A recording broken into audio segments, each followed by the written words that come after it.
प्राणियों में विश्व का। जब संविधान बन रहा था, ध्यान रखिए, अगले 1 घंटे कोई पॉलिटिकल बातचीत नहीं होगी।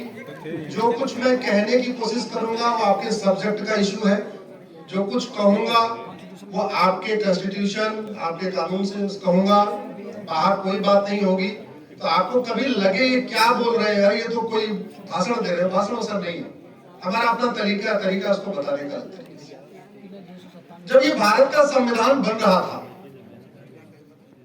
तो संविधान सभा में ये चर्चा हो रही थी कि संविधान का लक्ष्य क्या है, हम संविधान क्यों बनाना चाहते हैं। जो लोग विदेशों में पढ़े हुए थे, नेहरू जी, डॉक्टर अंबेडकर, उन्होंने कहा कि हम एक इक्वल सोसाइटी बनाना चाहते हैं, हम एक समता समरसता मूलक समाज बनाना चाहते हैं। लेकिन जो लोग भारत में ही पढ़े हुए थे, उन्होंने कहा हम इस संविधान के माध्यम से भारत में राम राज्य की स्थापना करना चाहते हैं। तो अगर आप प्रियम्बल में जाके देखो, प्रियम्बल में आपको 5 वर्ड मिलेंगे: social justice, social equality, political equality, political justice, economic equality, economic justice, liberty, fraternity, unity, national integration. यही तो है ना। तो जो लोग बाहर पढ़े थे उन्होंने बोला हम तो ये चाहते हैं, equality, justice, liberty, fraternity, unity.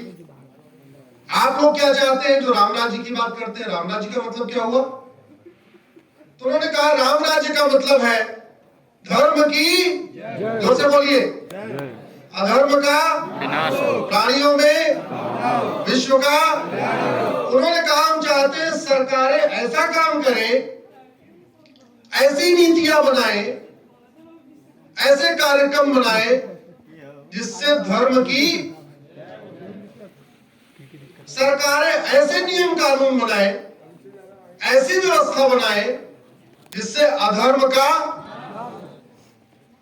सरकारें ऐसी शिक्षा व्यवस्था लागू करें जिससे प्राणियों में, और सरकारें ऐसी नीतियां बनाए, इस तरीके की इकोनॉमिक सिस्टम लागू करें जिससे भारत का ही नहीं बल्कि विश्व का। तो दोनों एक ही बात है, एक ही बात हो गई कि नहीं? जो कह रहे थे हम राम राज्य की स्थापना करना चाहते हैं, वो भी यही कह रहे हैं। जो कह रहे थे नहीं हम तो इक्वलिटी, जस्टिस, लिबर्टी, फ्रेटर्निटी चाहते हैं, वो भी यही बात कह रहे हैं। दोनों एक ही हो गई कि नहीं? दीनदयाल जी एक भारत श्रेष्ठ भारत चाहते थे। कैसा भारत? देखिए, अगले 1 घंटे तक क्यों सुनना नहीं है, लगातार संवाद करना है, डायलॉग करना है। जब भी मैं कुछ पूछूं जोर से बोलिए, इतना जोर से बोलिए कि आपकी आवाज यहां तक आ जाए। दीनदयाल जी चाहते थे एक भारत। अब एक भारत और श्रेष्ठ भारत बनेगा कैसे? एक भारत बनाने के लिए जो भी नियम कानून हो वो सबके लिए एक हो, और श्रेष्ठ भारत बनाने के लिए जो भी नियम कानून हो वो श्रेष्ठतम हो। एक भारत के लिए नियम कानून, शिक्षा व्यवस्था, tax system, police system, judicial system, labour system, agriculture, सब कुछ एक हो सबके लिए। और श्रेष्ठ भारत श्रेष्ठ तब होगा जब हमारी शिक्षा व्यवस्था दुनिया की सर्वोत्तम शिक्षा व्यवस्था हो, हमारी न्यायिक व्यवस्था दुनिया की सर्वोत्तम न्यायिक व्यवस्था हो, हमारा पुलिस सिस्टम दुनिया का सर्वोत्तम पुलिस सिस्टम हो, तब बनेगा श्रेष्ठ भारत। तो एक भारत श्रेष्ठ भारत 4 शब्द है, लेकिन अगर इसको इनलार्ज करें, इसको डेवलप करें, तो मुझे लगता है पूरा संविधान उसमें समाहित हो जाएगा। अगर इस संविधान के लक्ष्य को भी देखें दूसरे शब्दों में, तो यही है एक भारत श्रेष्ठ भारत। कई बार शब्दों की शब्दों का जो इंटरप्रिटेशन है उसकी वजह से बहुत चीजें गड़बड़ हो जाती है। चूंकि हमारे पास हिंदी और संस्कृत में आपके 49 वर्ड्स हैं, 49 लेटर हैं, क ख ग से लेके लास्ट तक, और इंग्लिश में केवल 26 है।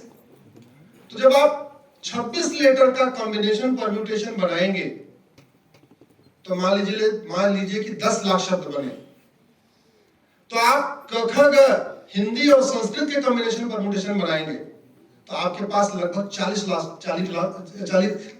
लाख शब्द निकलेंगे। तो कई बार हमसे गलती ये हो गई, हम जो कहना चाहते थे वो तो हिंदी में कहना चाहते थे, हम जो सोचते थे वो हिंदी में सोचते हैं। स्वाभाविक सी बात, अपनी मातृभाषा में सब सोचेंगे ना। हम अब हिंदी में सोचते हैं, तमिलनाडु वाला तमिल में सोचेगा, बंगाल वाला बंगाली में सोचेगा। जो थिंकिंग प्रोसेस है वो हमेशा अपनी मातृभाषा में होती है। लेकिन जब हमने उसको इंग्लिश के साथ जोड़ा तो हमें कोई शब्द ही नहीं मिला। उदाहरण के लिए हम सोचते हैं संविधान और कॉन्स्टिट्यूशन एक है। संविधान का मतलब संविधान, सम और कॉन्स्टिट्यूशन का मतलब होता है विधान। कॉन्स्टिट्यूशन का मतलब क्या होता है? विधान। लेकिन चूंकि हमारे पास संविधान के लिए कोई एक शब्द नहीं है तो हमने क्या अडॉप्ट कर लिया? कॉन्स्टिट्यूशन। जैसे धर्म के लिए कोई शब्द ही नहीं है अंग्रेजी में, कोई शब्द नहीं है, तो हमने मजबूरी में क्या अडॉप्ट कर लिया? रिलीजन। रिलीजन और धर्म एकदम अलग है। रिलीजन तो यह है कि हमारी पूजा, हम किस पूजा पद्धति के साथ अपना हम बिहेवियर करते हैं, नमाज पढ़ते हैं या मंदिर में जाते हैं या गुरुद्वारे में जाते हैं, चर्च में जाते हैं, सुबह उठ के वंदना करते हैं या सुबह उठ के नमाज पढ़ते हैं, वो है रिलीजन। रोजा रखते हैं या नवरात्रे रखते हैं, वो है रिलीजन। लेकिन धर्म क्या है? पिता का धर्म, माता का धर्म, भाई का धर्म, छात्र धर्म, गुरु का धर्म, डॉक्टर का धर्म, इंजीनियर का धर्म, जज का धर्म, अधिवक्ता का धर्म, और एक ही व्यक्ति के 10 धर्म हो सकते हैं। अभी मैं आपके सामने एक सामाजिक कार्यकर्ता का धर्म निभा रहा हूं, सुप्रीम कोर्ट में पहुंच जाऊंगा, अधिवक्ता का धर्म निभाऊंगा, घर पहुंचूंगा, पत्नी के साथ बैठूंगा, पति का धर्म निभाऊंगा, बेटे के साथ बैठूंगा, पिता का धर्म निभाऊंगा, अपने गुरुओं के साथ बैठूंगा, शिष्य का धर्म निभाऊंगा। लेकिन हमसे क्या हुआ कि हमने जब स्वतंत्रता प्राप्त कर लिया तो हमने कभी अपने मूल चीजों पे चिंतन नहीं किया। कभी हमने ये सोचा ही नहीं कि हमारी शिक्षा व्यवस्था कैसी थी, ये जो हमें दे के गया है मैकाले, ये क्या दे के गया है, हमारा वाला अच्छा था कि ये वाला अच्छा है। जैसे मैंने आपको बताया, श्रेष्ठ भारत बनाने के लिए हमें सब कुछ श्रेष्ठ बनाना पड़ेगा। ये हॉल इतना अच्छा है, आपको क्या लगता है इसका आर्किटेक्ट अच्छा रहा होगा? बोले जरा जोर से। और क्या अच्छा रहा होगा? मिस्त्री बहुत अच्छा रहा होगा। और क्या अच्छा रहा होगा? जो इसको देख रहा था, कंस्ट्रक्शन सुपरविजन कर रहा था, वो भी बहुत अच्छा रहा होगा। टेंट भी अच्छा रहा होगा, बालू, ड्राइवर अच्छा हो, गाड़ी भी अच्छी हो, पेट्रोल भी अच्छी हो, तब यात्रा सुरक्षित होगी। डॉक्टर भी अच्छा हो, ऑपरेशन थिएटर भी अच्छा हो और दवा भी अच्छी हो, तब शरीर स्वस्थ होगा, तब बीमारी खत्म होगी। मिस्त्री भी अच्छा हो, नक्शा भी अच्छा हो, बिल्डिंग मटेरियल भी अच्छा हो, तब सुरक्षित घर बनेगा। वैसे ही शासक भी अच्छा हो, नियम कानून भी अच्छा हो और शिक्षा व्यवस्था अच्छी हो, तब जाके श्रेष्ठ भारत बनेगा।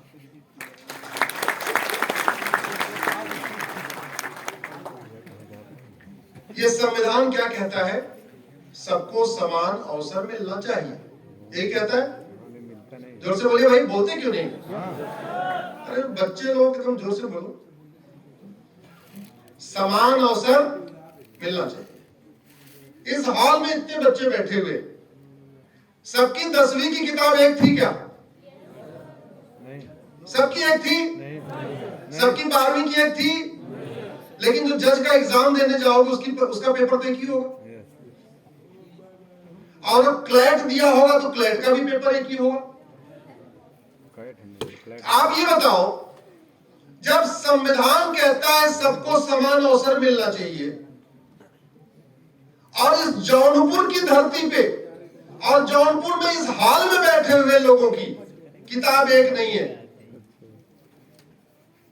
तो अगर आपने क्लैट की परीक्षा दिया या आईएएस की परीक्षा दिया या बैंक की दिया, अल्टीमेटली कॉम्पिटिटिव एग्जाम देखी है ना,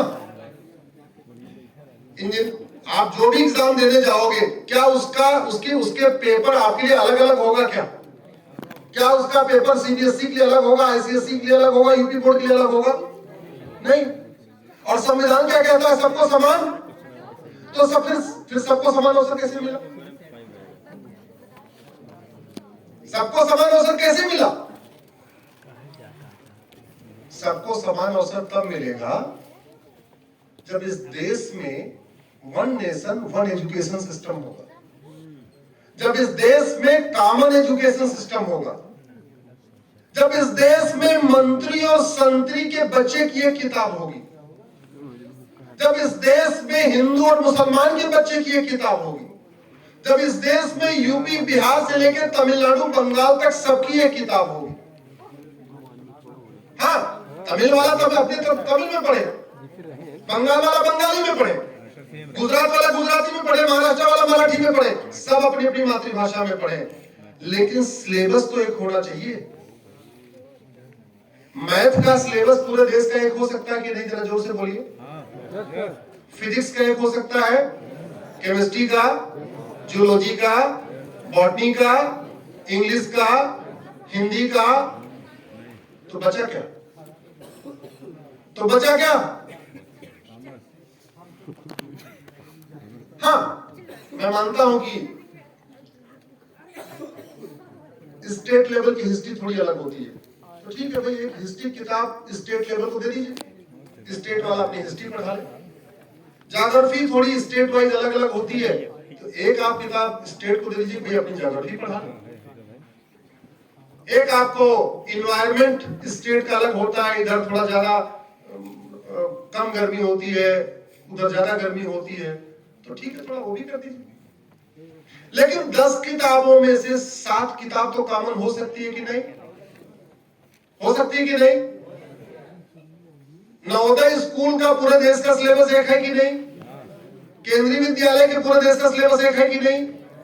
तो जब 40 तरीके के टैक्स को मिला के वन नेशन वन टैक्स हो सकता है, तो 32 तरीके के सिलेबस मिला के वन नेशन वन सिलेबस क्यों नहीं हो सकता? हो सकता कि नहीं?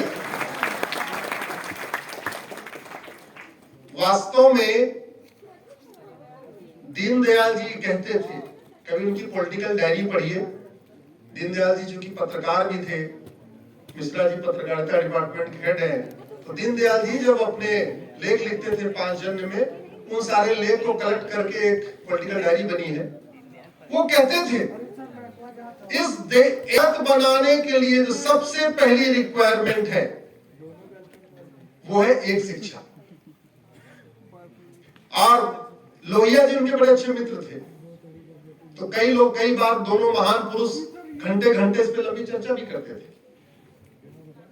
लोहिया जी और दीनदयाल जी का जब आपस में मिलना होता था तो चर्चा होती थी कैसे आगे होगा, क्या करना है, क्या नहीं करना। तो दोनों इस बात पे बात पे सहमत थे, लोहिया जी और दीनदयाल जी, दोनों महान विभूतियां, कि इस देश में समान शिक्षा होनी चाहिए, एक देश एक शिक्षा बोर्ड होना चाहिए, एक देश एक सिलेबस होना चाहिए, पढ़ने पढ़ाने का माध्यम भले अलग अलग हो, लेकिन गरीब और अमीर की किताब एक होनी चाहिए। आज की डेट में 200 रुपए फीस जो देता है उसकी किताब अलग है, 2000 रुपए जो फीस देता है उसकी किताब अलग है, 5000 रुपए जो फीस देता है उसकी किताब अलग है। कोई ऐसा भी स्कूल होगा जौनपुर में जिसकी 8-10 हजार रुपए फीस भी लगती होगी, मुझे नहीं पता कौन सा स्कूल है, लेकिन दिल्ली में तो 20-20 हजार रुपए महीने फीस वाले भी स्कूल है, तो उनकी किताब अलग है। जब इतना ज्यादा कॉन्फ्लिक्ट है तो वो आपस में भाईचारा कैसे आएगा? जब तक मेरे बेटे की किताब, मेरे ड्राइवर के बेटे की किताब और मेरे घर में काम करने वाले की बेटे की किताब एक नहीं होगी, तब तक वो तीनों एक तरीके से कैसे सोचेंगे, तब तक उन तीनों में आपस में मिलना जुलना कैसे होगा, तब तक उन तीनों को एक कॉन्फ्लिक्ट रहेगा कि ये तो अरे ये तो 2000 वो तो फला वाले स्कूल से पढ़ा, तो फला वाले से पढ़ा, तो फला वाले से पढ़ा। इंफ्रास्ट्रक्चर भले अलग हो, किसी स्कूल में पंखा हो, किसी स्कूल में एसी हो, किसी स्कूल में प्लास्टिक वाली चेयर हो, किसी स्कूल में सोफा हो, ये सब तो अलग होना चाहिए, लेकिन किताब एक होनी चाहिए। और अब हम जब आजादी की 75वीं वर्षगांठ मना रहे हैं, हम अमृत काल मना रहे हैं, तो मुझे लगता है कि जितने जल्दी इस देश में एक वन नेशन वन सिलेबस हो जाए, वन नेशन वन करिकुलम हो जाए, एक देश एक शिक्षा हो जाए, उतना ही ज्यादा अच्छा है। और इसके लिए हम सबको कुछ न कुछ कर सकते हैं। बच्चे सोचते होंगे हम क्या कर सकते हैं? भाई देखो, सब कुछ न कुछ कर सकते हैं। मैं एडवोकेट हूं, तो मैंने यूनिफॉर्म एजुकेशन के लिए फाइल किया, कोर्ट ने एडमिट कर लिया, सरकार को नोटिस भी जारी कर दिया। अभी जवाब आएगा, एनसीईआरटी का आने वाला है, सीबीएसई आईसीएसई सबका जवाब आएगा। सब करते हैं, लगभग सब करते हैं। कोई फेसबुक करता होगा, कोई ट्विटर करता होगा, नहीं तो आजकल इंस्टा खूब चला हुआ, इंस्टा सब लोग कर ही रहे। देखिए, सोशल मीडिया का प्रयोग बर्थडे फोटो शेयर करने के लिए करिए, घूमने के लिए करिए, जिस काम के लिए करते हैं उस काम के लिए करिए, लेकिन सोशल मीडिया का उपयोग राष्ट्रहित में भी करिए, राष्ट्र निर्माण में भी करिए, समस्याओं के समाधान में भी करिए, अच्छा भारत कैसे बने उसमें भी करिए, एक भारत श्रेष्ठ भारत के लिए भी करिए। और जो मैं यूनिफॉर्म एजुकेशन की बात कह रहा हूं, जो दीनदयाल जी कहते थे, लोहिया जी कहते थे, वो भी कोई नई बात नहीं कहते थे। भगवान राम और निषाद राज एक साथ पढ़े थे कि नहीं? बच्चों को शायद नहीं पता होगा, इसलिए बोल नहीं रहे। एक साथ पढ़े थे। राजा दशरथ और सुमंत दोनों अलग अलग वर्ण के थे, एक ही गुरुकुल में एक साथ पढ़े थे। समान शिक्षा तो इनफैक्ट राजा हरिश्चंद्र ने लागू किया, उन्होंने थोड़ा कम लागू किया, लेकिन दशरथ जी ने उसको और आगे बढ़ाया। दशरथ जी ने भी काफी उसको आगे बढ़ा दिया था, लेकिन भगवान राम ने तो बाकायदा पॉलिसी बना के उसको कर दिया। मानव इतिहास में पूरी दुनिया में सबसे पहले यूनिफॉर्म एजुकेशन, समान शिक्षा, वन नेशन वन एजुकेशन लागू करने वाले भगवान राम है। इसीलिए पूरी दुनिया में जो गवर्नेंस के एक मॉडल की बात होती है, ऑक्सफोर्ड में, कैम्ब्रिज में, पूरी दुनिया में जो गुड गवर्नेंस पे स्टडी होती है, वो एक ही मॉडल है, उसको कहते हैं राम राज्य। क्योंकि सबसे पहले, उस समय तो जातियां थी नहीं, कोई रिलीजन था नहीं, 4 वर्ण हुआ करते थे, लेकिन सबके लिए कॉमन एजुकेशन सिस्टम लागू करने वाले भगवान राम है। कभी हम लोगों ने सोचा ही नहीं कि संविधान कहता है कि सबको समान अधिकार मिलना चाहिए। समान अधिकार कैसे मिलेगा? 23 को इस संविधान के आर्टिकल 44 पर डिस्कशन चल रहा था, 23 नवंबर 1948। तब जो आज की डेट में आर्टिकल 44 है, ये आर्टिकल 35 था, बाद में रीनंबर करके आर्टिकल 44 हो गया। तो जब चर्चा हो रही थी क्या करना है, कैसे करना है, भारत को कैसे आगे बढ़ाना है, कैसे आगे ले जाना है, तो ये तय हुआ कि इस देश में सबको समान अधिकार हो, इस देश में समता मूलक समाज की स्थापना हो। उसके लिए जरूरी है महिला महिला और पुरुष को समान अधिकार मिले। क्या मिले? महिला और पुरुष को समान अधिकार। तो ये तय हुआ कि ठीक है, इस देश में कॉमन सिविल कोड लागू करेंगे। क्या लागू करेंगे? इस देश में एक इंडियन पिनल कोड चल रहा है, चल रहा है कि नहीं? अब इंडियन पिनल कोड चल रहा है, मैकाले ने बनाया, 1860 में लागू किया, वो चल रहा है। लेकिन 23 नवंबर को एक मत से, एक राय से संविधान निर्माताओं ने हमारे कहा कि इस देश में एक इंडियन सिविल कोड होगा। आप उसको इंडियन सिविल कोड कहिए, यूनिफॉर्म सिविल कोड कहिए, कॉमन सिविल कोड कहिए, शब्दों का अंतर है, मतलब वही है।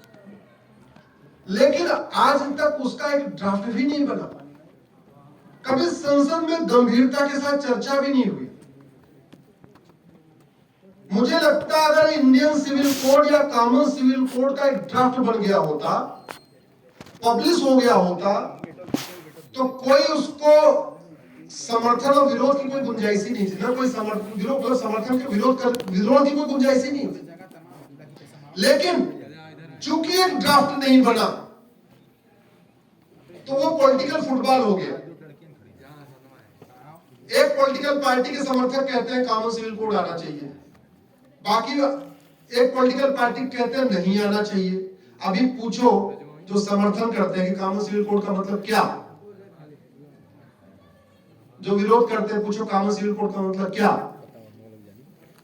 न समर्थकों को पता है कॉमन सिविल कोड का मतलब क्या, न विरोधियों को पता है कॉमन सिविल कोड का मतलब क्या। लेकिन चूंकि वो पॉलिटिकली एजेंडा बन गया है, तो समर्थन वाले समर्थन कर रहे हैं, विरोध वाले विरोध कर रहे हैं। लेकिन पूछ लो कॉमन सिविल कोड का मतलब क्या होता है, नहीं आइडिया।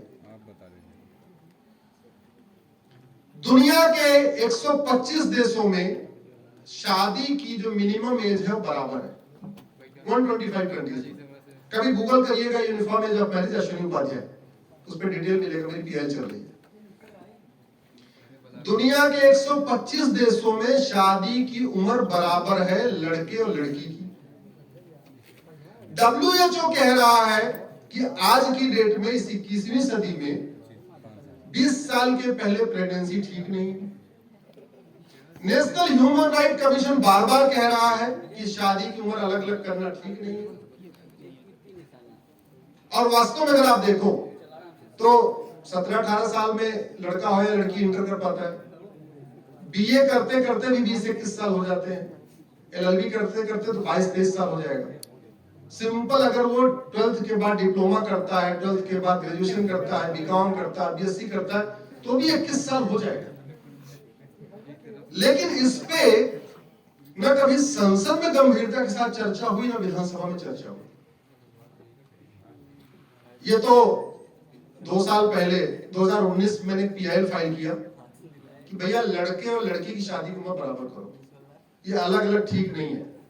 कोर्ट ने एडमिट कर लिया, सरकार को नोटिस जारी हुआ, सरकार ने फिर जया जेटली कमेटी बनाई। जया जेटली कमेटी ने 6 महीने पूरा देश में चर्चा किया, अपने रिपोर्ट सौंपी, फिर जाके अब पार्लियामेंट में बिल पेश हुआ है कि लड़के और लड़की की शादी की उम्र 21 साल होनी चाहिए। हो कोई भी हो, हिंदू हो या मुसलमान, पारसी हो या ईसाई, लेकिन शादी की उम्र एक समान होनी चाहिए। उसका बेनिफिट आप देखो, फिजिकली लोग मैच्योर होंगे, मेंटली मैच्योर होंगे, फाइनेंशियली इंडिपेंडेंट होंगे, पढ़ाई लगभग नहीं पूरी हुई होगी लेकिन एक मिनिमम क्वालिफिकेशन सबकी हो चुकी होगी, फिजिकली मेंटली मैच्योर होंगे, समझदार होंगे, बीमारियां कम होंगी, शोषण कम होगा, बहुत और भी तरीके के बेनिफिट्स होंगे। लेकिन हमारे देश में कभी इस पर गंभीरता के साथ पहले चर्चा ही नहीं हुई। मैं आपसे पूछता हूं, ड्राइवर का क्या काम होता है? जोर से बोलिए जरा। अच्छी तरीके की गाड़ी चलाना कि कैसे भी गाड़ी चलाना? नाई का क्या काम है? अच्छी तरह या कैसे भी? पैसे के साथ काटेगा। जैसे नाई का काम है अच्छी तरीके से बाल काटना, धोबी का काम है अच्छी तरीके से कपड़ा धोना। इसमें कोई जाति की बात नहीं कर रहा हूं, ध्यान रखिएगा, इसको आप मिसकोट मत करना। जो भी काम धोने वाला करे वो धोबी,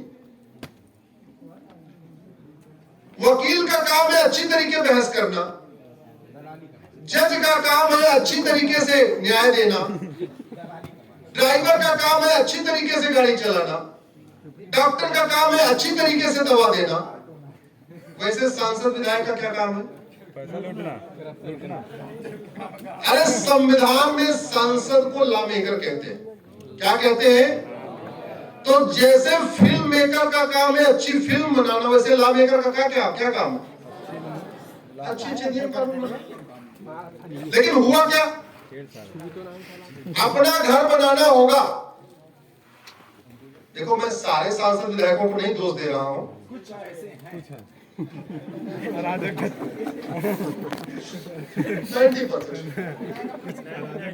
सबको नहीं कह रहा हूं, लेकिन जिसको बुरा मान ये बात लगे समझो उसको कह रहा हूं।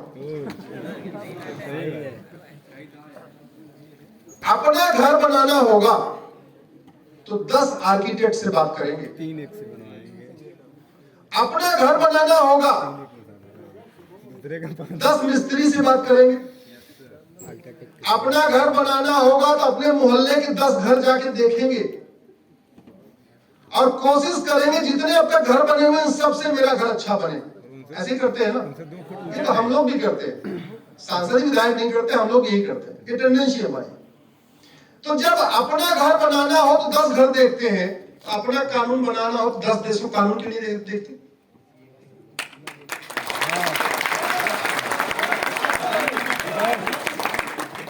ये संविधान पर बनाने के पहले हमारे संविधान निर्माताओं ने 20 देशों का संविधान पढ़ा था। कितने देशों का? और 10 देशों के संविधान की कॉपी भी किया। आयरलैंड की कॉपी किया, ऑस्ट्रेलिया की कॉपी किया, साउथ अफ्रीका की कॉपी किया, कुछ पार्ट रसिया से लिया, कुछ पार्ट अमेरिका से लिया। तो जब हमारे संविधान निर्माताओं ने अपना संविधान बनाते समय उनका इंटेंशन था, उनका मोटिव था, हमारा संविधान दुनिया का सबसे कॉम्प्रिहेंसिव, सबसे इंटीग्रेटेड, सबसे अच्छा संविधान होना चाहिए। तो ऐसे हम कानून बनाते समय क्यों नहीं देखते कि जो कानून हम बनाने जा रहे हैं, जो समस्या हमारी है, इसके लिए बाहर क्या कानून है? अगर बीमारी ठीक नहीं हो रही है तो उसका 3 कारण होता है। या तो बीमारी लाइलाज है, या तो डॉक्टर अच्छा नहीं है, या तो दवा अच्छी नहीं है। और कोई कारण होता है क्या? या तो पेशेंट परहेज ना करे, या तो डॉक्टर अच्छा नहीं है, या तो दवा अच्छी नहीं है, या तो बीमारी ठीक नहीं, बीमारी लाइलाज है। अब अगर कोई समस्या भारत में है लेकिन सिंगापुर में नहीं है, अमेरिका में नहीं है, या दुबई में नहीं है, या फ्रांस में नहीं है, तो इसका मतलब वो समस्या लाइलाज तो नहीं है। अब क्यों 2 ऑप्शन बचे, या तो डॉक्टर अच्छा नहीं, या तो मैं आपको एक एग्जांपल देता हूं। 1985 से अब तक भारत में 17 बार मुख्यमंत्री पद की शपथ हो चुकी है।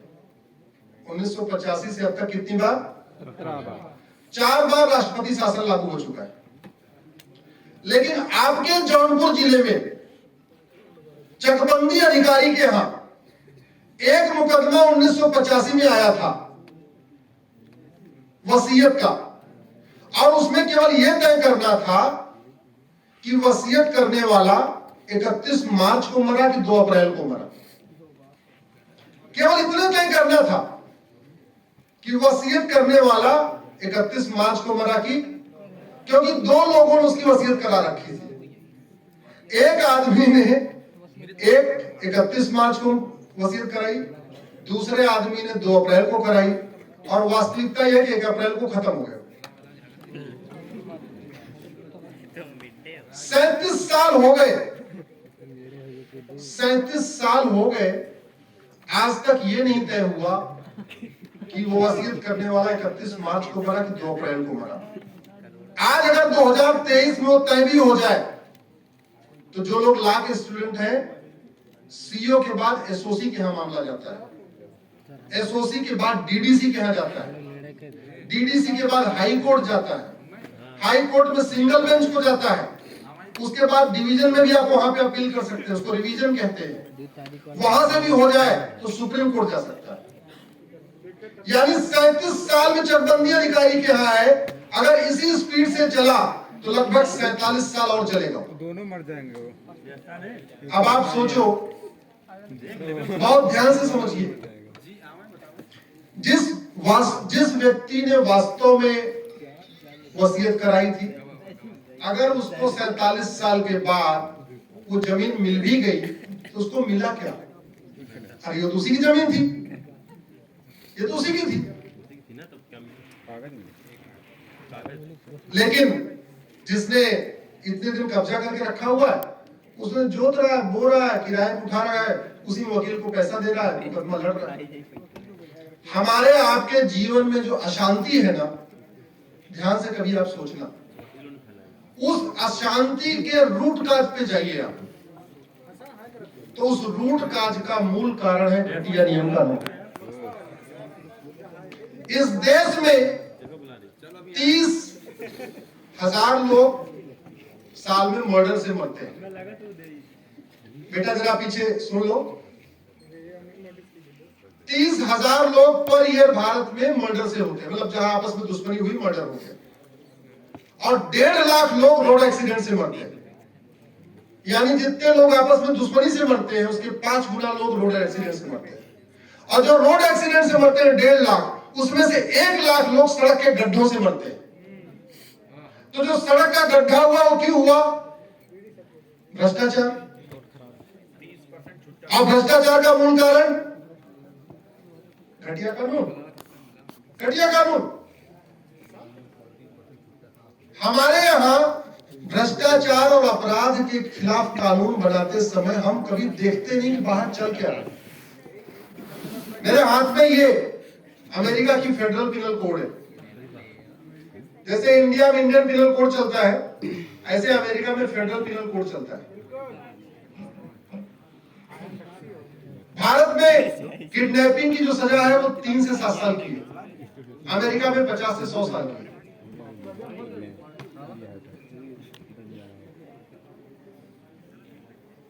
और एक को किडनैप किया तो भी 7 साल, 2 को किया तो भी 7 साल, 5 को किया तो भी 7 साल, 10 को किया तो भी 7 साल। अमेरिका में एक को किडनैप किया तो 50, 2 को किया 100, 3 को किया 150, 4 को किया 200, 5 पे 250।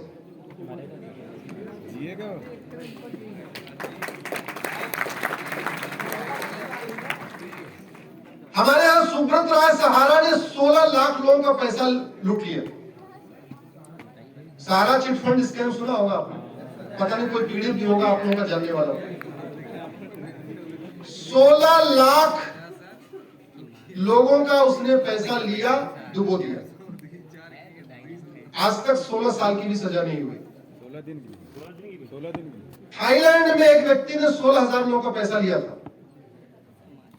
थाईलैंड में एक आदमी ने चिटफंड कंपनी बनाई, डबल करने का ऑफर दिया, 16,000 लोगों ने इन्वेस्ट किया, उसके बाद पैसा लेकर भाग गया। 1,41,000 साल सजा हुई उसको। कितने की? 1,41,000। आप लोग थोड़ा गूगल किया करिए। स्मार्टफोन का यूज नॉलेज बढ़ाने के लिए करिए। स्मार्टफोन का यूज ये देखने के लिए करिए कि भारत में जो समस्या है, इस समस्या का मूल कारण क्या है, उसका स्थायी समाधान क्या है। हमारे देश में अगर मकान पे कब्जा हो जाए तो अपना मकान, अपना खुद का मकान छुड़ाने में 50 साल लग जाता है। District court, high court, supreme court, जितने का मकान नहीं होता उससे ज्यादा खर्च हो जाता है छुड़ाने में अपना मकान। कनाडा में मकान का जो डिस्प्यूट होता है, रेंट का जो डिस्प्यूट होता है, 1 डेट में खत्म होता है, 1 डेट में बस। जैसे ही आप वहां फाइल करोगे, जज केवल ये देखेगा कि जो एग्रीमेंट है वो फेक है या जेन्युइन है। अगर वो एग्रीमेंट जेन्युइन है, वही डिसीजन कर देगा, उसकी कोई अपील भी नहीं। ऐसा नहीं कि उसको आप हाई कोर्ट ले जाओ, सुप्रीम कोर्ट ले जाओ। इस देश में 5 करोड़ मुकदमे चल रहे हैं इस समय। 5 करोड़ मुकदमे चल रहे हैं, इसका मतलब 5 करोड़ परिवार टेंशन में है कि नहीं। एक परिवार में ऑन एवरेज 6 लोग होते हैं, यानी 30 करोड़ लोग मुकदमों के कारण टेंशन में है। और ये ध्यान रखिए, जब मुकदमा चलता है, एक पक्ष उसका लाभार्थी होता है, और एक पक्ष उसका पीड़ित होता है। जो लाभार्थी होता है हमेशा वो पावरफुल वाला होता है। जैसे अगर मैं आपके जगह जमीन पे कब्जा कर लूं तो मैं नहीं चाहूंगा मुकदमा जल्दी खत्म हो, लेकिन आप चाहोगे जल्दी मुकदमा खत्म हो जाए। तो कमजोर चाहता है जल्दी मुकदमा खत्म हो जाए, मजबूत चाहता है मुकदमा लंबा। अब ये बताइए, अगर ये 50 साल मुकदमा चल रहा है तो ये कमजोर के पक्ष में है कि मजबूत के पक्ष में है? मजबूत के पक्ष। और संविधान कहता है न्याय देना है, अंतिम व्यक्ति को न्याय देना है। अंतिम व्यक्ति को न्याय कैसे मिलेगा? जुडिशियल रिफॉर्म करना पड़ेगा, कानून बनाना पड़ेगा। तो जब समान अधिकार की बात हो रही थी, तो जब एक इंडियन पिनल कोड हो सकता है तो एक इंडियन सिविल कोड भी हो सकता है, लेकिन जो एक इंडियन पिनल कोड है वो एक तो है, एक भारत श्रेष्ठ भारत के लिए एक कानून के साथ दूसरी टर्म्स क्या है? श्रेष्ठ। तो हमारा Indian penal code federal penal code की तुलना में श्रेष्ठ नहीं है। इसीलिए जो समस्या भारत में है वो अमेरिका में, आप लोग गूगल करिएगा, कुछ दिन पहले एक आदमी ने शर्ट दूसरी बार चुराया था, उसको 25 साल सजा हुई अमेरिका में। गूगल करना, स्मार्टफोन को यूज करिए। और मैं बार बार क्यों कह रहा हूं, हाईवे बनाने की लागत होती है। आप सारे युवा हो, आप भविष्य हो, आप भारत के फ्यूचर हो, आप इसको समझिए। हाईवे बनाने में करोड़ों खर्च होता है, एयरपोर्ट बनाने में करोड़ों खर्च होता है, एक्सप्रेसवे बनाने में करोड़ों खर्च होता है, पुल बनाने में। ऐसी कोई योजना बताइए जिसमें पैसा खर्च नहीं होता है? कोई एक चीज ऐसा है, कानून। कानून बनाने की कोई लागत नहीं और लाभ पूरे देश को, लाभ पूरे इस देश में। अगर आप, मैं पहले इंजीनियर था, मैं मारुति में था, वहां पे सर बड़ी अच्छी प्रैक्टिस है। जापान में क्या करते हैं, हर समस्या की रूट का एनालिसिस करते हैं, केवल मशीनों की नहीं। इसलिए आप ध्यान रखिए, जो जापानीज गाड़ियां होती हैं वो मेंटेनेंस फ्री होती हैं, चाहे मारुति हो, चाहे टोयोटा हो, चाहे होंडा हो। जितनी आपको जापानीज गाड़ी मिलेगी ऑटोमोबाइल में वो मेंटेनेंस फ्री होगी। उसका कारण यह है, एक बार जो प्रॉब्लम आई सबको बुला लेंगे, बैठ जाइए, नट फेल हुआ, हाँ क्यों हुआ? क्या नट की क्वालिटी अच्छी नहीं थी, या नट को लगाने वाला मिस्त्री अच्छा नहीं था? अगर नट की क्वालिटी अच्छी नहीं है तो क्यों मटेरियल खराब है? अगर नट लगाने वाले ने लापरवाही कर दिया इसका मतलब मैन खराब है। उनका कहना है कि उन्होंने 5 चीजों पर फोकस किया, मैन, मटेरियल, मेथड, मशीन और मनी। 5M उसको फार्मूला कहते हैं। उनका कहना है आज जापान जो दुनिया की सबसे बड़ी पावर बनी, इसका वो कारण ही था, उन्होंने मैन को अच्छा बनाया, मटेरियल को अच्छा बनाया, मेथड को अच्छा बनाया, मशीन को अच्छा बनाया। इसीलिए आज की डेट में वो सुपर पावर हो गया। बम गिरा था, इसके बाद भी सुपर पावर हो गया।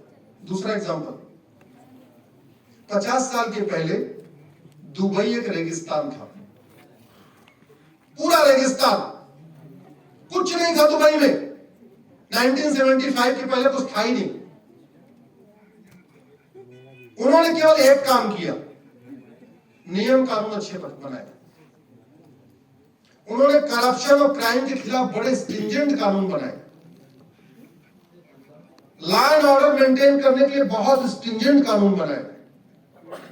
इसलिए वहां न चोरी है, न अपहरण है, किसी भी तरीके का क्राइम नहीं है। और ध्यान रखिए, जहां क्राइम खत्म हो जाता है वहां का डेवलपमेंट हो जाता है।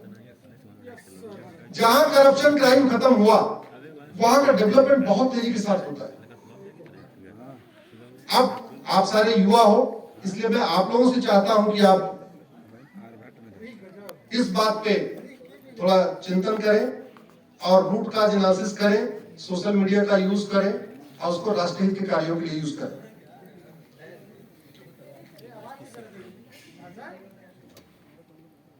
आज हमारे देश में, अगर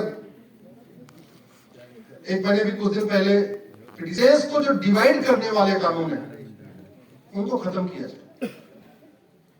जो डिविजिव कानून बना दिए गए, जो बांटने के लिए कानून बनाए गए, उनको खत्म किया जाए। भारत में जो काम मुगलों ने तलवार के दम पे किया था, लगभग वो सारे काम अंग्रेजों ने कानून बना के किया था। और उसके बाद की सरकारों ने भी बांटने के लिए बहुत सारे कानून बनाए। जब एक भारत बनाना है तो हमारा कानून एक होना चाहिए। 1992 में कानून बनाया, उसको कहते हैं नेशनल माइनॉरिटी एक्ट। उसके पहले तक इस देश में माइनॉरिटी मेजॉरिटी का कॉन्सेप्ट नहीं था। सब भारतीय थे, सब बराबर थे, सब आराम से रह रहे थे।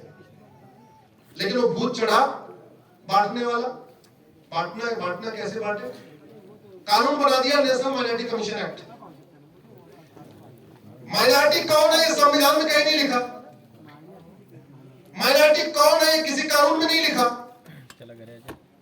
माइनॉरिटी डिफाइन कैसे करेंगे कहीं कुछ नहीं लिखा। और सिख माइनॉरिटी है, हिंदू मेजॉरिटी है। कैसे कैसे तमाशे किए गए इस देश के साथ। वो इसलिए किए गए क्योंकि यहां पे हम लोगों ने हमेशा पॉलिटिकल पार्टियों के साथ जुड़े रहे, पॉलिटिकल आइडियोलॉजी को मानते रहे। जो पॉलिटिशियंस ने हमें सिखाया, जो पॉलिटिशियंस ने हमें पढ़ाया, हम वही सीखते रहे, वही सुनते रहे। कभी अपना हमने दिमाग नहीं लगाया। हम भारतीय नहीं बने। हम सबसे पहले मैं भारतीय बनना था, भारतीय नहीं बने। सबसे पहले हम या तो कास्ट पे बढ़ गए, रिलीजन पे बढ़ गए, या पॉलिटिकल पार्टियों के आधार पे बढ़ गए। जो पॉलिटिकल पार्टियों ने एजेंडा दिया उसको हम करते रहे। और इसका नतीजा क्या हुआ? इसका नतीजा हम कई सालों से भुगत रहे, सालों से भुगत रहे। चूंकि बटे रहे, उसी का नतीजा था हम गुलाम होते गए। अदरवाइज इस भारत को गुलाम बनाने की किसी के अंदर हिम्मत नहीं थी। जब विदेशी ताकतों ने अटैक किया तो हमने सोचा ब्राह्मण का काम लड़ना थोड़ी है, हमारा काम दूसरा है। वैश्य ने क्या सोचा, हमारा काम लड़ना थोड़ी है, हम अपना धंधा व्यापार करेंगे। बाकी लोगों ने सोचा हमारा खेती बाड़ी करते रहेंगे। लड़ने वाला काम केवल किसका है? क्षत्रिय। जब यहां अंग्रेज आए थे बॉर्डर पे, तो भी वही हुआ। कलकत्ता के बॉर्डर पे पहुंचे वो 2000 थे, बस केवल 2000। और उस समय 10,000 लोग शाम को वहां सनसेट देखने गए थे।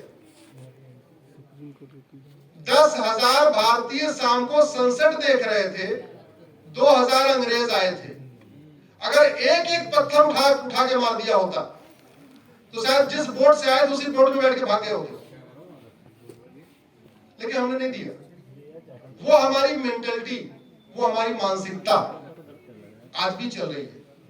और इसका नतीजा ये है कि हम जहां हमारा पर्सनल काम है वहां तो हम क्वालिटी देखते हैं, लेकिन जहां पॉलिटिकल काम होता है वहां जाति और धर्म देखते हैं। अपना जूता सिलवाते समय ये नहीं देखते ये मोची किस जाति का है, बस अच्छा होना चाहिए सिलने वाला। बाल कटवाते समय ये नहीं देखते कि ये जो नाई किस जाति का है, अच्छा होना चाहिए बाल काटने वाला। डॉक्टर के पास जाते समय ये नहीं देखते डॉक्टर किस जाति का है, अच्छा इलाज करने वाला चाहिए। घर में अगर घर बनवाना है, मिस्त्री की जाति नहीं देखते, क्या कहते हैं? अच्छा होना चाहिए। प्लम्बर अच्छा होना चाहिए, मिस्त्री अच्छा होना चाहिए, हेल्पर अच्छा होना चाहिए, नाई अच्छा होना चाहिए, मोची अच्छा, सब अच्छा होना चाहिए। लेकिन जब पॉलिटिकल पार्टी का चुनाव करते हैं, कैंडिडेट का चुनाव करते हैं, जब देश का भविष्य तय करने की बारी आती है, तब क्वालिटी नहीं देखते, तब सीधे सीधे किस पे आ जाते हैं? किस पे आ जाते हैं? कितने सेल्फिश हैं हम। और वो पॉइजन हमें किसने दिया? ये पॉइजन किसने दिया हमें?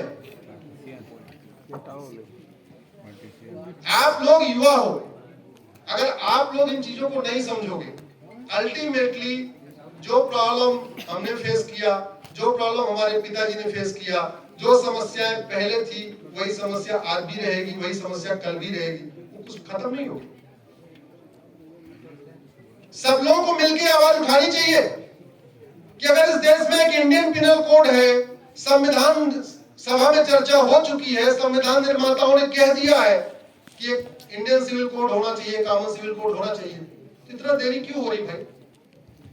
लड़के लड़की की शादी की उम्र अलग अलग होनी चाहिए क्या? जोर से बोलिए जरा। क्या हिंदू और मुसलमान की शादी अलग अलग होनी चाहिए, वो शादी की उम्र, या लड़की और लड़के की शादी की उम्र अलग अलग होनी चाहिए? फिर तो ये तो समानता की बात। प्रोसीजर ऑफ डिवोर्स अलग अलग क्यों होना चाहिए? ग्राउंड्स ऑफ डिवोर्स अलग अलग क्यों होना चाहिए? विरासत का अधिकार अलग अलग क्यों होना चाहिए? वसीयत का अधिकार अलग अलग क्यों होना चाहिए? प्रॉपर्टी का राइट अलग अलग क्यों होना चाहिए? अगर हम इस देश में वास्तव में कहते हैं हम सब समान हैं, तो समान शब्दों से नहीं आएगा, कानून भी समान बनाना पड़ेगा, तब जाके इस देश में वास्तव में समता समानता आएगी। और एक बात याद रखिए, अगर हम अपनी समस्याओं को ध्यान से देखें तो 50% समस्याओं का रूट काज है करप्शन। 50% समस्याओं का रूट काज है करप्शन, और करप्शन का रूट काज है घटिया कानून। अगर सरकारी हॉस्पिटल बदहाल है तो रूट काज क्या है? जरा जोर से बोलिए। और सरकारी हॉस्पिटल में जाता कौन है? गरीब। तो यानी गरीब के लिए अच्छा इलाज हुआ नहीं। अगर सरकारी हॉस्पिटल बदहाल है तो रूट काज है करप्शन, तो करप्शन की मार कौन झेल रहा है? गरीब। अगर थाने दलाली के अड्डे बन गए हैं तो परेशान कौन है? गरीब। अगर सालों साल मुकदमा चल रहा है तो परेशान कौन है? गरीब। तो वास्तव में अगर हम इस देश में एक समता मूलक समाज की स्थापना करना है, गरीबों का विकास करना है, तो सबसे पहले तो हम सब लोग एक, हमारी सोच एक हो। हमारी सोच तब एक होगी जब हमारी शिक्षा एक होगी। हमें अष्टांग योग के बारे में पता ही नहीं है। A for apple, B for ball, C for cat पता है, लेकिन अष्टांग योग क्या होता है पता ही नहीं है। भारत में प्लेवे चल रहा है, अमेरिका में क्लेवे चल रहा है। भारत में प्लेवे चल रहा है और अमेरिका में क्लेवे, क्ले मतलब मिट्टी। आज की डेट में अमेरिका के कॉन्वेंट स्कूलों में अखाड़ा बना दिया जाता है, वहां मिट्टी डाल दिया जाता है। जैसे हम लोग पहले यहाँ मिट्टी में खेलते थे, वो सिस्टम अमेरिका में शुरू हो, उसका नाम ही रखा क्लेवे, कि बच्चा आएगा वो 1 साल तक केवल क्लेवे करेगा, मिट्टी में खेलेगा। हमारे यहाँ क्लेवे बंद हो गया, हमारे यहाँ प्लेवे आ गया, वहां क्लेवे पहुंच गया।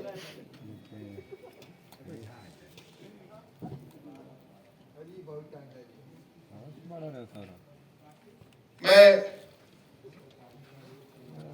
एक विषय अभी लेटेस्ट मैंने PIL फाइल किया है, रीनेमिंग कमीशन। आप लोग गूगल करिएगा, नहीं मैंने PIL फाइल किया रीनेमिंग कमीशन। अगर आपके घर पे कोई एक व्यक्ति कब्जा कर ले अवैध रूप से,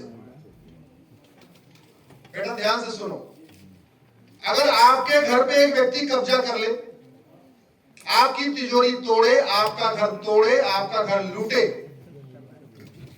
और अपनी नेम प्लेट लगा दे, जब तक वो वहां में मजबूत है, जब तक वो उसके पास ताकत है, आप मजबूर हो, आप उसकी नेम प्लेट नहीं हटा सकते हो। लेकिन जिस दिन आप इतने मजबूत हो गए कि आपने उसको भगा दिया, आप उसकी नेम प्लेट कंटिन्यू करोगे या हटाओगे? जला देंगे। जोर से बोलिए जरा, इधर से आवाज नहीं आ रही। हम 1947 में आजाद हुए, चाइना हमसे 2 साल के बाद, चाइना का बहुत बड़ा हिस्सा जापान के अंडर में था।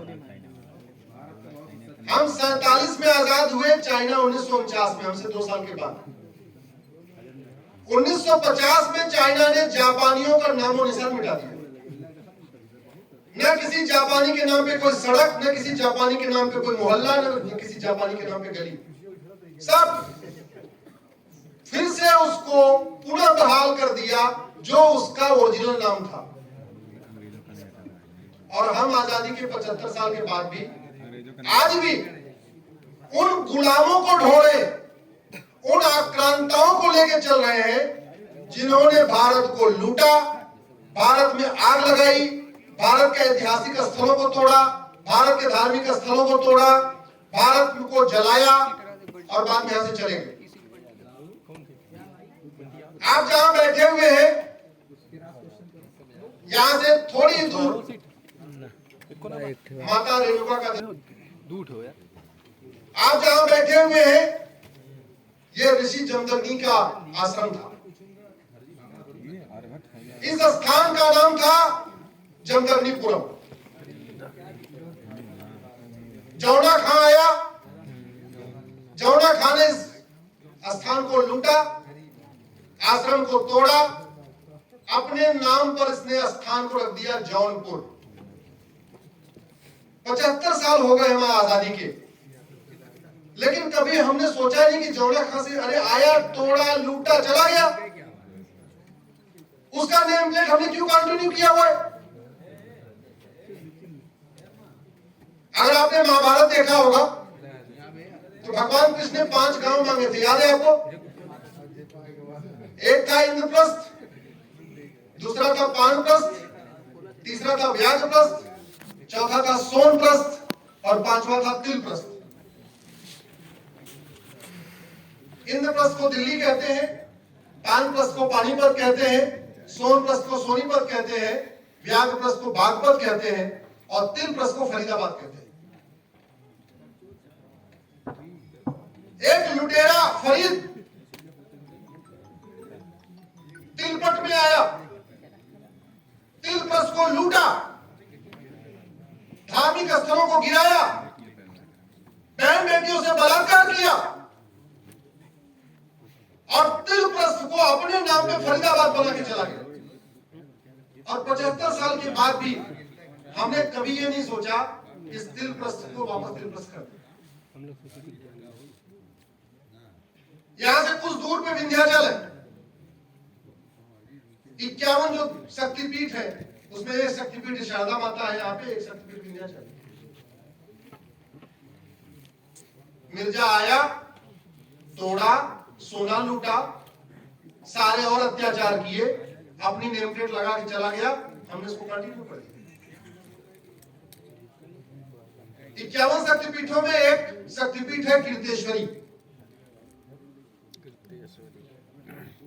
मुर्शिद आया, कीर्तेश्वरी के मंदिर को लूटा, मंदिर को तोड़ा 1470 में, कीर्तेश्वरी पे अपना नेम प्लेट चिपका के चला गया, मुर्शिदाबाद बना के। ऐसे ही भारत में बहुत सारे स्थान हैं जहां लुटेरे आए, तोड़े, रेप किया, मर्डर किया, बहन बेटियों को कुएं में कूदने के लिए मजबूर किया, कन्वर्ट किया, धर्मांतरण कराया, सब कुछ किया और चले गए। और हमने उसको कंटिन्यू किया। जानते हैं क्यों? गूगल करिएगा, एक बीमारी होती है, उसको कहते हैं स्टॉकहोम सिंड्रोम। स्टॉकहोम सिंड्रोम एक मानसिक बीमारी होती है। भारत के नेताओं को 3 बीमारी है, एक है नार्सिज्म, दूसरी है मेगलोमोनिया, तीसरी स्टॉकहोम सिंड्रोम। इस 3 बीमारियों ने हमें न गुलामों से मुक्ति दिलाई, न मैकाले से मुक्ति दिलाई, न हमें अंग्रेजी कानूनों से मुक्ति दिलाई। आज की डेट में हमारा थाना अंग्रेजी कानूनों से चल रहा है, हमारी तहसील अंग्रेजी कानूनों से चल रही है, हमारा जिला अंग्रेजी कानूनों से चल रहा है, हमारा हाई कोर्ट अंग्रेजी कानूनों से चल रहा है, हमारा सुप्रीम कोर्ट अंग्रेजी कानूनों से चल रहा है। तो न हमने कभी इस पे सोचा ही नहीं कि हम इनसे मुक्त कब होंगे। ये आजादी की 75वीं वर्षगांठ है, आप सब युवा हैं। कागज पे आजादी हो गई है लेकिन कल्चरल फ्रीडम नहीं हुई है, सांस्कृतिक आजादी हमें नहीं मिली है। राइट टू रिलीजन होता है, ऐसे राइट टू डिग्निटी होती है। आर्टिकल 21 का पार्ट है, गूगल करिएगा आर्टिकल 21 राइट टू डिग्निटी। हमें राइट सम्मान पूर्वक जीवन कैसे हम जी सकते हैं जब हमारे स्थानों पे किसी और की नेम प्लेट लगी हो और उस आदमी की नेम प्लेट लगी हो जिसने केवल रेप किया, मर्डर किया, लूटा, जलाया, उसकी नेम प्लेट लगी हो। किस बात का हमारा सम्मान? हमारे पूर्वजों ने जिससे लड़ते लड़ते दम तोड़ दिया, जिनसे लड़ते लड़ते जौहर कर लिया हमारी माताओं ने, उनकी नेम प्लेट हम चला रहे। क्यों चला रहे जानते हैं? क्योंकि हमें आपको पॉलिटिकल पार्टियों ने बांट दिया, हमें आपको उन्होंने पॉलिटिकल भुट्टी पिला दिया, हमें आपको उन्होंने भारतीय बनने नहीं दिया, हमें आपको सपाई, बसपाई, भाजपाई, कांग्रेसी सी यही बना के छोड़ दिया। हमारा आत्मसम्मान ना आए, हमें अपना स्वाभिमान ना आए, हमें अपने भारतीयता पे गौरव ना हो, इसलिए हमें पॉलिटिकल पार्टियों ने सपाई, बसपाई, भाजपाई, कांग्रेसी बना दिया। हमें वास्तव में चिंतन करने नहीं दिया कि जो आज है वो ठीक है कि गलत है।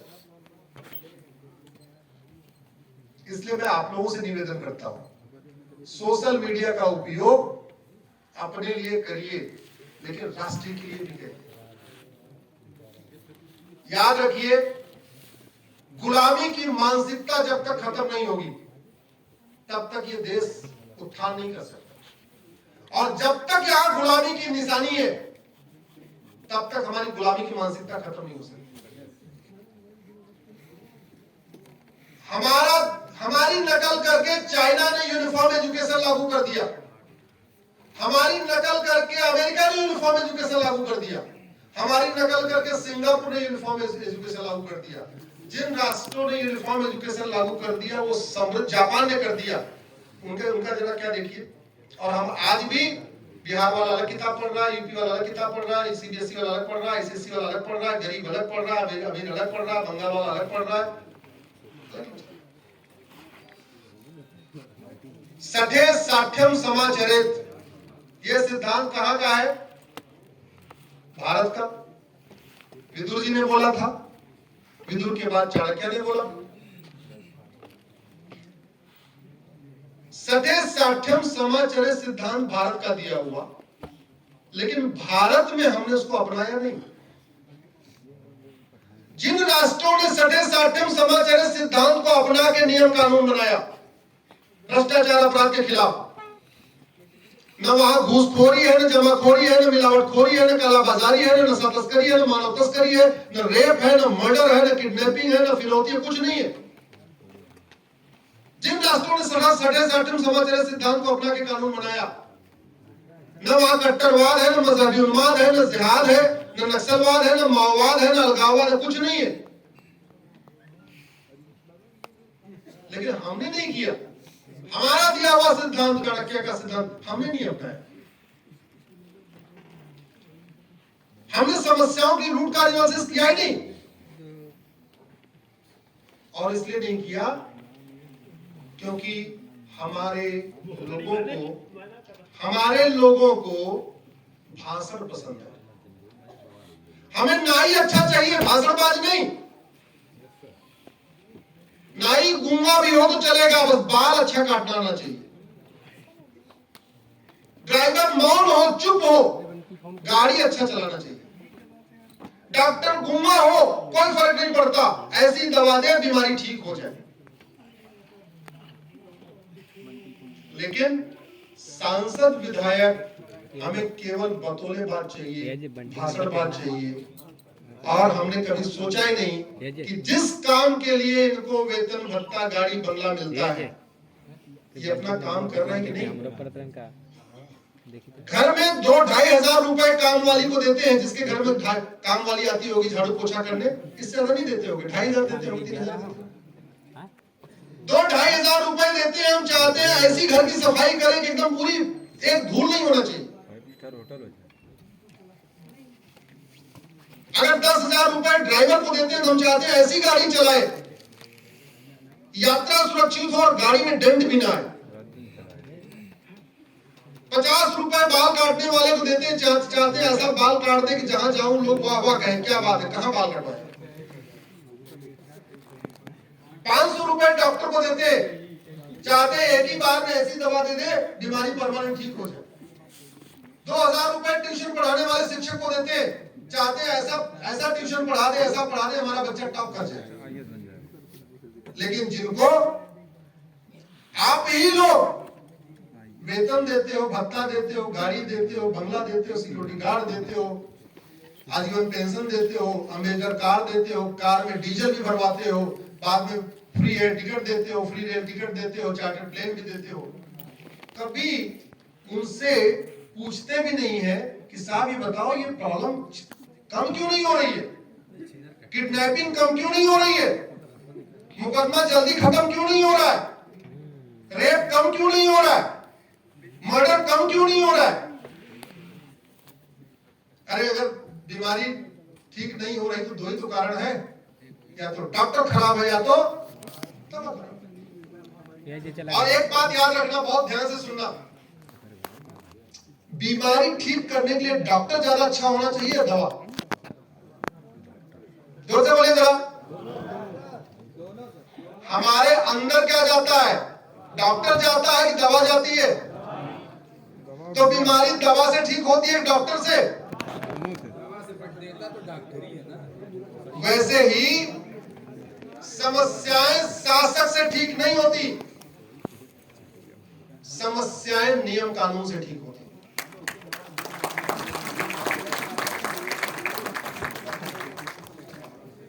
अभी पिछले हफ्ते गूगल करना, ब्रिटेन के प्रधानमंत्री ने सीट बेल्ट खोला और पुलिस ने आके चालान काट दिया।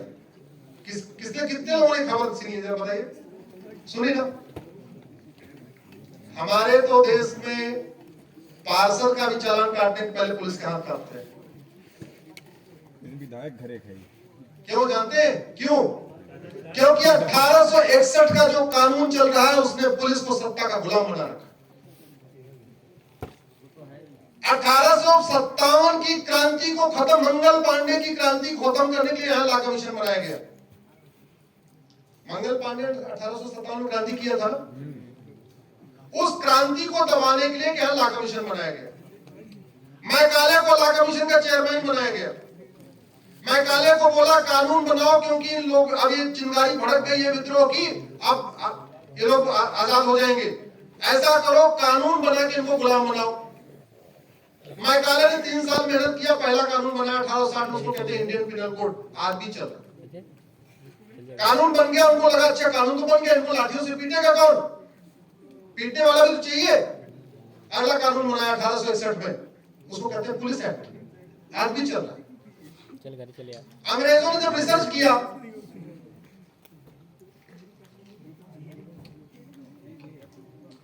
भाई आप लोग बोर हो गए तो मैं खत्म करता हूँ। पीछे वाले लगता है जोश नहीं आ रहा है सर।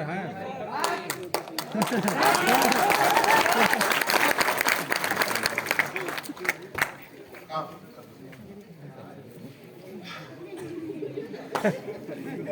अंग्रेजों ने पता किया कि भाई 1857 की मंगल पांडे की क्रांति मेरठ से शुरू होके 15 दिन के अंदर कन्याकुमारी, ढाका, लाहौर, वो तो अखंड भारत का ना उस समय, ये पूरा पहुंची कैसे? क्योंकि उस जमाने में सोशल मीडिया था नहीं, व्हाट्सएप, ट्विटर, फेसबुक तो था नहीं कि मेरठ की बात, मेरठ में एक सैनिक ने विद्रोह किया है, ये बात 15 दिन के अंदर लाहौर भी पहुंच गई, ढाका भी पहुंच गई, कन्याकुमारी भी पहुंच गई, कश्मीर भी पहुंच गई। फिर उन्होंने ध्यान दिया कि ये हुआ है मठ मंदिरों के कारण। पहले हमारे देश में सिस्टम था, प्रत्येक सप्ताह सामूहिक रूप से लोग मठ मंदिरों में इकट्ठा होते थे, वहां पे नीतियां तय होती थी, पूरा जो फ्रीडम का प्लानिंग हो रही थी मठ मंदिरों से हो रही थी। तो मठ मंदिरों के माध्यम से एक मंदिर ने क्रांति की बात 5 किलोमीटर पहुंचाया, दूसरे ने 5 किलोमीटर पहुंचाया, तीसरे ने 5 किलोमीटर पहुंचाया, तो किसी को लंबी यात्रा भी नहीं करनी पड़ी और पूरी बात पहुंच गई, लाहौर भी पहुंच गई, ढाका भी पहुंच गई, कन्याकुमारी पहुंच गई। अंग्रेजों ने फिर तीसरा कानून बनाया 1863 में, उसको कहते हैं रिलीजियस एंडाउमेंट एक्ट, और वो कानून बना के उसने भारत के मठ मंदिरों को कंट्रोल कर लिया। और वो कानून आज भी चल रहा है। मैंने उसको सुप्रीम कोर्ट में चैलेंज किया हुआ है उस कानून को। मैंने 1860 के आईपीसी को भी चैलेंज किया, 1861 के पुलिस एक्ट को भी किया हुआ है और 1863 के एंडाउमेंट एक्ट को भी किया। आज की डेट में 4 लाख मठ मंदिर सरकार के कंट्रोल में है और हमारे वाले अंग्रेज तो और महान निकले। वो वाले अंग्रेज तो मठ मंदिरों को कंट्रोल करने के लिए एक कानून बना के गए थे, हमारे वालों ने 34 और बना दिया, टोटल 35 कानून। ऐसे एक के बाद एक उनको जमीन कब्जा करनी थी भारत में उनको जमीन कब्जा करनी थी। फिर उन्होंने कानून बनाया 1894 में, उसका नाम है लैंड एक्विजिशन एक्ट। और क्या किया, जहां 5 एकड़ जमीन चाहिए थी कलेक्टर का घर बनाने के लिए, कप्तान घर बनाने के लिए 50 एकड़ ले लिया। पूरे भारत में जो सिविल लाइन बनी हुई है, अलग अलग शहरों में आपको सिविल लाइन नाम सुनाई पड़ेगा, वो उसी 1894 वाले कानून से बनी है। तो उन्होंने एक के बाद दो लगातार कानून बना के भारत को भी पूरी तरीके से कंट्रोल कर लिया, हाईजैक कर लिया। दुर्भाग्यवश उन कानूनों पे कभी सामूहिक रूप से चर्चा नहीं हुई। वर्तमान प्रधानमंत्री जी को मैं धन्यवाद देता हूं, आभार व्यक्त करता हूं कि उन्होंने लगभग 1500 कानून खत्म कर दिए हैं, लेकिन अभी 500 कानून और बाकी है। एक भारत श्रेष्ठ भारत बनाने के लिए मैं फिर से वही कहता हूं, हर कानून सबके लिए हो और हर कानून दुनिया का सर्वोत्तम कानून हो। इसी के बाद आप लोग इतनी देर से ध्यान से सुने, मैं आप सबको धन्यवाद देता हूं, आप सबको अपना स्नेह भेंट करता हूं। हमें बुलाने के लिए हमारे मित्र और पत्रकारिता विभाग के अध्यक्ष